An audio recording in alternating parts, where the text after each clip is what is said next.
دونوں آئے مصلی بچھائے، رات کا وقت ہے۔ سعد بن ابی وقاص کہتے ہیں میرے بھائی عبداللہ میں دعا کروں گا تم آمین کہنا۔ عبداللہ بن جحش کہتے ہیں ٹھیک ہے میں بھی دعا کروں گا تم آمین کہنا۔ دونوں مصلی بچھا کر بیٹھے، دعا کیا کر رہے ہیں؟ سعد بن ابی وقاص نے پہلے ہاتھ اٹھایا اور کہا اے اللہ کل احد کے میدان میں جب ہم اتریں گے تیرے رسول پاک صلی اللہ تعالیٰ علیہ وسلم کی حمایت کے لیے، ہم اپنی جانیں قربان کرنے کے لیے میدان میں آئیں گے، مولا میرا مقابلہ کسی ایسے سخت دشمن کے ساتھ کرا جو سب سے بڑا پہلوان ہو، سب سے بڑا پہلوان ہو۔ تمنا تو دیکھو حضور کے غلام کی کیسی، تمنا کیسی، کل جو سب سے بڑا دشمن ہوگا اس سے میرا مقابلہ کرا دے مولا۔ پھر کیا کرے گا؟ سعد بن ابی وقاص کہتے ہیں مولا جب وہ تیرے حبیب کا دشمن سامنے آئے کبھی میں اس کو دائیں سے ماروں، کبھی بائیں سے ماروں، کبھی آگے سے ماروں، کبھی پیچھے سے ماروں، اور اس کو گرا کر اس کے نیزے پر جھنڈا گاڑ کر کہوں لبیک یا رسول اللہ، رسول پاک کی سر بلندی کا اعلان کروں۔ یہ دعا تو دیکھیں دعائیں کیسی کیسی ہیں۔ علماء کی تمنا یہ نہیں ہے حالات کچھ ہو گئے تو میں چھپ کر کے کہیں پناہ لے لوں گا، جنگ کے حالات میرے عزیزوں کرکٹ کا میدان نہیں ہے، سر ہتھیلی میں لیے جانے کا منظر ہوتا ہے، جان لے کر جاتے ہیں، لیکن تمنا بھی کیا ہے چھوٹے سپاہی سے لڑنے کا نہیں ہے، چھٹ پٹ وارداتیں نہیں ہیں۔ سعد بن ابی وقاص کہتے ہیں سب سے بڑا پہلوان جو ہوگا میرا اس سے مقابلہ ہو جائے۔ دعا کر کے ان کے دوست جگری دوست ہیں عبداللہ بن جحش آمین کہہ رہے، آمین کہہ رہے۔ اب سنو جب ان کی دعا ختم ہو گئی عبداللہ بن جحش کہتے اے سعد اب میں دعا کرتا ہوں تم آمین کہو۔ اللہ اللہ دعائیں کیسی، جانثاران رسول۔ عبداللہ بن جحش ہاتھ اٹھاتے اور کہتے ہیں بارگاہ رب العزت میں مولا کریم جب کل کی صبح تیرے رسول کے ساتھ ہم میدان میں جائیں، اے رب ذوالجلال اسلام کی سربلندی کے لیے، تیرے نبی کے ناموس کی حفاظت کے لیے لڑنے کے لیے جب میں میدان میں آؤں تو کیا ہو مولا دشمنوں سے میرا مقابلہ ہو جائے اور دشمنوں کی صفوں میں گھر جاؤں، کبھی دشمن مجھے سامنے سے مارے، کبھی پیچھے سے مارے، کبھی دائیں سے مارے، کبھی بائیں سے مارے، اور مجھے مار مار کر ٹکڑے کرے، اور پھر میرے ہر ٹکڑے سے آواز آئے تیرا رسول سر بلند ہے، اسلام سر بلند ہے۔ دعا ان کی یہ ہے۔ سعد بن ابی وقاص آمین کہہ رہے ہیں، ایک بڑے دشمن سے مقابلہ کرنے کی دعا کر رہا ہے اور دوسرا محبت مصطفیٰ میں زخم کھا کھا کر مرنے کی دعا کر رہا ہے۔ صبح ہوئی، احد کے میدان میں جب پہنچے عزیزان گرامی وقار، بات ایسی تھی سعد بن ابی وقاص صف میں سب سے پہلے آگے آئے تھے۔ اس وقت دشمنوں میں سے جو اس وقت سب سے بڑا پہلوان تھا سعد بن ابی وقاص کے سامنے آیا، جس کو کہا جاتا تھا 1000 انسانوں کی طاقت رکھتا ہے۔ سعد بن ابی وقاص اس کو دیکھتے ہی کہتے ہیں تو نہیں آیا، میرے رب نے بھیجا ہے، اس لیے کہ رات کو میں نے دعا کی تھی جو تمہارا سب سے بڑا پہلوان ہوگا میں اس سے مقابلہ کروں گا۔ سعد بن ابی وقاص نے دعا کی تھی، مولا نے سامنا کرا دیا، اب شروع ہو گئے تیر چلنا اور نیزے چلنا۔ سعد بن ابی وقاص کے تیر ایسے تیر تھے، کبھی سامنے سے جاتے، کبھی دائیں سے، کبھی بائیں سے، بجلیوں کی طرح آواز کرتے، اس دشمن کے سینے میں پیوست ہوتے۔ جانتے ہو یہ سعد بن ابی وقاص کون ہے؟ تیر چلاتے تھے تو پیچھے سے رسول اللہ آواز دیتے تھے بی ابی انت و امی ارمی یا سعد، اے سعد تیرے تیر چلا تجھ پر میرے ماں باپ قربان۔ تنہا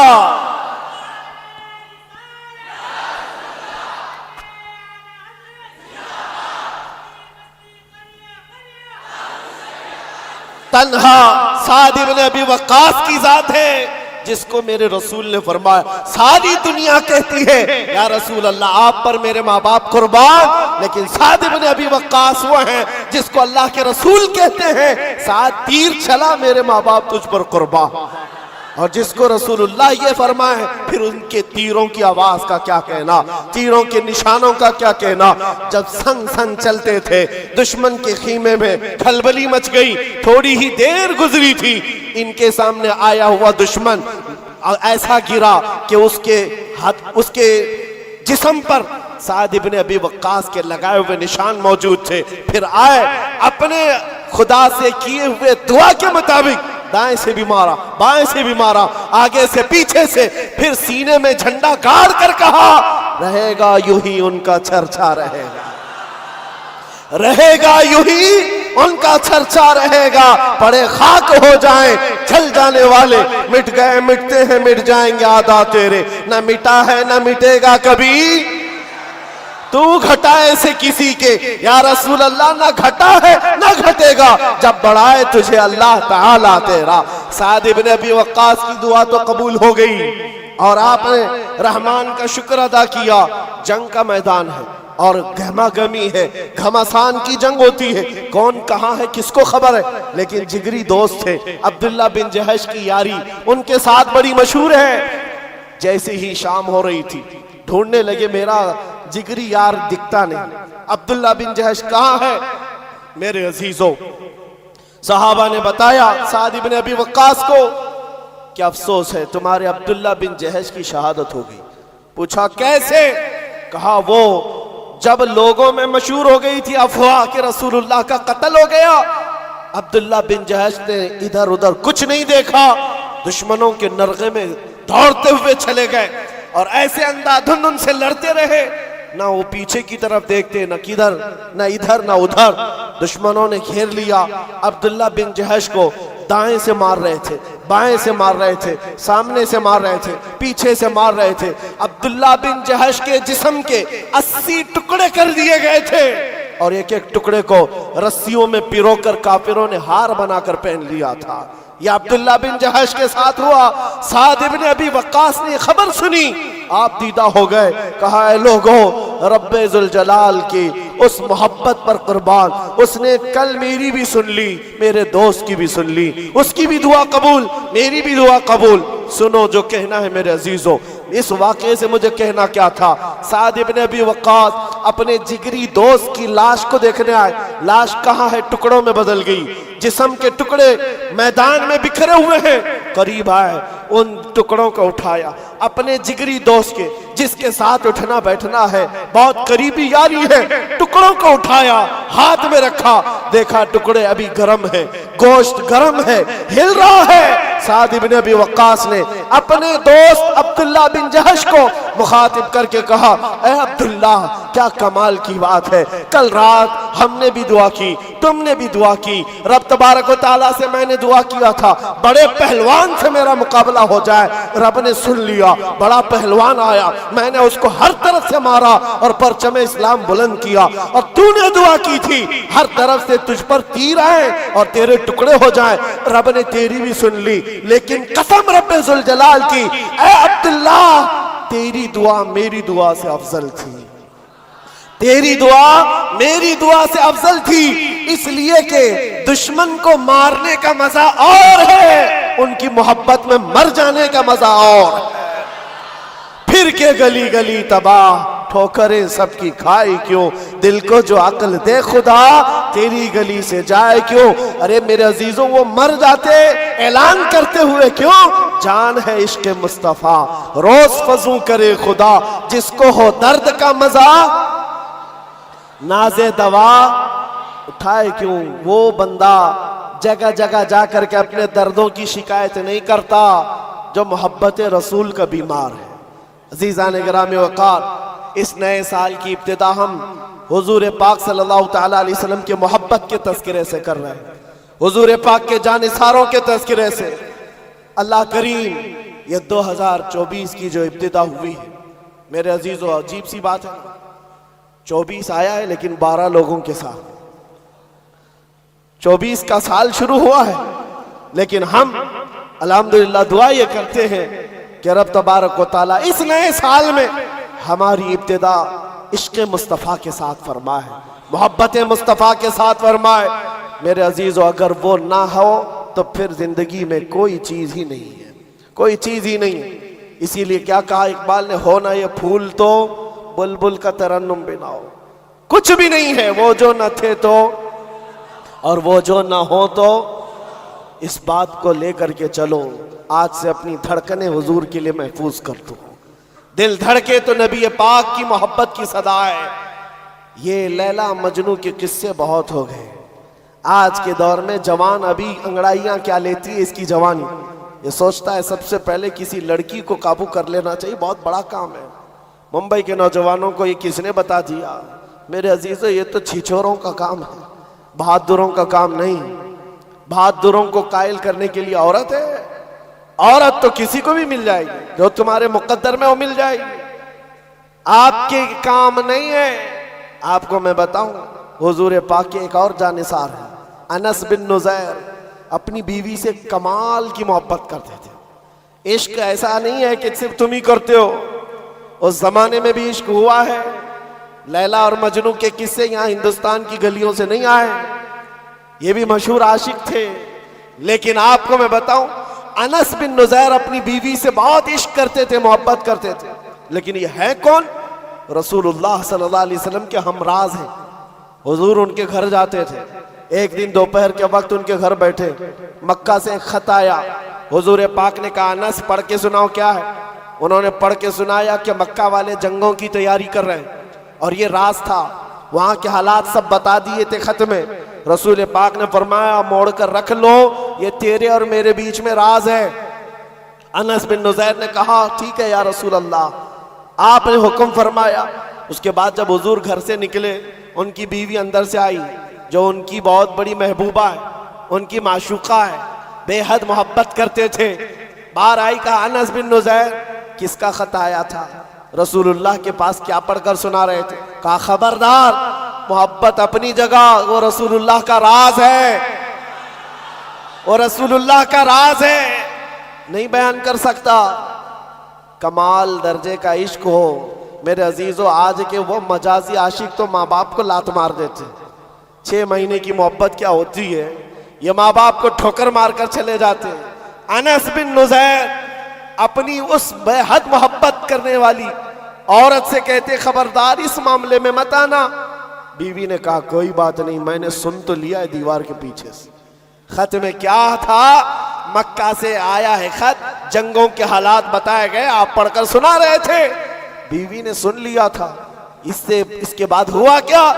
انس بن نزیر نے سیدھے گردن پکڑ لی، کہا گردن پکڑ لی اپنی اس عورت کی، کہا اس وقت تک ہاتھ نہیں چھوڑوں گا جب تک رسول اللہ بیان نہ فرماتے، حکم نہ آ جائے۔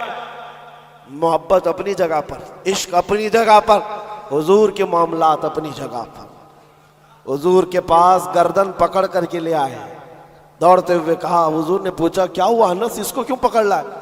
کہا یا رسول اللہ، اس نے ہمارے راز کو دیوار پیچھے سے سن لیا، میرے آقا کہیں میں مجرم نہ ہو جاؤں، مجھ پر اللہ کا عذاب نہ آ جائے، آپ کے راز کو افشا کرنے کی سزا میں کہیں ملوث نہ ہو جاؤں۔ حضور پاک نے فرمایا گردن چھوڑ دو، آزاد کر دو، وہ بھی میری صحابیہ ہے، جیسے راز تمہارے پاس محفوظ ہے ویسے راز اس کے پاس بھی محفوظ ہے۔ حضرت انس بن نزیر نے گردن سے ہاتھ ہٹا دیا اور پھر مسکرا کر بیوی سے کہا پہلی والی محبت پھر باقی ہے، جو محبت تھی وہ محبت پھر باقی ہے، لیکن یاد رکھنا ہماری محبت کا معیار تھرمامیٹر صرف قدم رسول ہے، وہ جو نہ ہو تو یہ ہمارا تھرمامیٹر ہے۔ یہی بریلی کا مزاج ہے، نبی سے ہو جو بیگانہ اسے دل سے جدا کر دیں، پدر مادر برادر جان و مال ان پر فدا کر دیں۔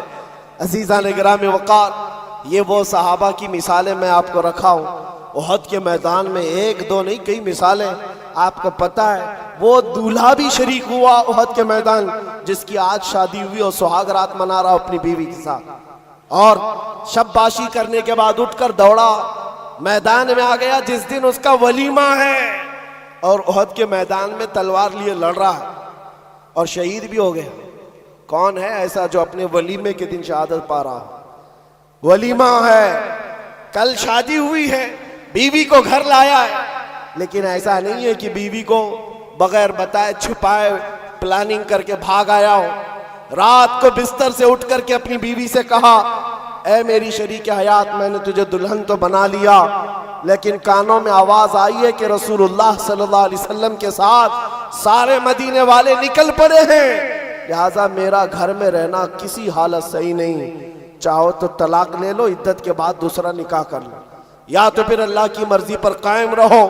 وہ خاتون ایسی نہیں تھی، وہ کہتی کہ کہاں سے تم آج کے آج شادی کر کے لائے اور کس کے حوالے چھوڑ جا رہے ہو اور مجھے سہاگن کو ابھاگن بنائے جا رہے ہو. نہیں، وہ خاتون ہے مدینے کی، کہتی ہے اے میرے سرتاج، غم کس بات کا، آپ مجھے طلاق کی بات کیوں کرتے ہیں؟ جائیں، اللہ کی مرضی پر میں قائم ہوں. اگر آپ لوٹ کر کے آئے تو فخر سے مدینے میں غازی کی بیوی کہلاؤں گی، اور اگر نہیں لوٹے تب بھی فخر سے شہید کی بیوہ کہلاؤں. یہ جذبہ کہاں ہے؟ وہ مدینے والوں کے اندر تھا، جنہوں نے سب کچھ حضور پاک صلی اللہ تعالیٰ علیہ وسلم کی قدموں میں نچھاور کیا. اے میرے عزیزوں، یہ ساری باتیں رکھنے کے بعد صرف میں اتنا چاہتا ہوں، آج بھی ان اندھیریوں سے ہمیں کوئی چیز نکال سکتی ہے تو حب مصطفیٰ. آ جاؤ ان کے دربار میں، پھر کے گلی گلی تباہ، ٹھوکریں سب کی کھائی کیوں، دل کو جو عقل دے خدا، تیری گلی سے جائے کیوں. اس لیے کہ اس عقیدے کے ساتھ میں بات اپنی ختم کرتا ہوں. آج لوگوں کو ایسا گمان ہوتا ہوگا تھوڑا اس پارٹی میں چلے جائیں، اس پارٹی میں چلے جائیں تو سکتا ان کی حکومت، ان کی کچھ ہو جائے گا. یو پی میں تو دیکھا ہے جس کی گورنمنٹ آتی ہے ہر کار پہ اسی گورنمنٹ کا جھنڈا لگا لیتے. بی جے پی ہے تو بی جے پی کا، کانگریس ہے تو کانگریس کا، سپا ہے تو سپا کا، جھنڈے وہاں پر بدلتے رہتے جس کی آئے اس کی.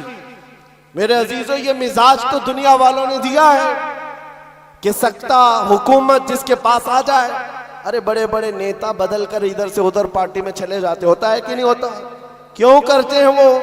ارے وہ لوگ بھی بہت عقل مند ہیں، کہتے ہیں جن کی حکومت ہے ان کے ساتھ جانے سے تھوڑا فنڈ تو ملے گا، کام تو ہوگا، بھلائی تو کر سکیں گے.